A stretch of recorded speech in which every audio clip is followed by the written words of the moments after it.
Moje jméno je Martin Vlasák, jsem správce sboru jednoty bratrské v Rychnově nad Kněžnou a ředitel sociálních služeb od 5 k 10. V mé práci se potkává spoustu různých světů.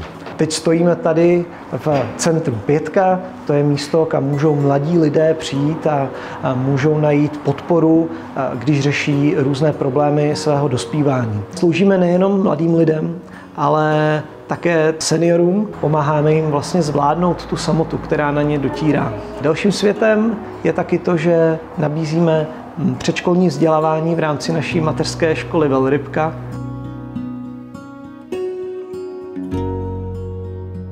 Tady velmi brzy, za rok a půl, vznikne nová budova. To, co kdysi jednota bratrská dělala v jiných kulisách, v jiné době, tak i my tady na tom novém místě budeme moct pomáhat druhým a být tu pro druhé, být jim tou bránou, doufám, k nějakému lepšímu, svobodnějšímu, smysluplnějšímu životu.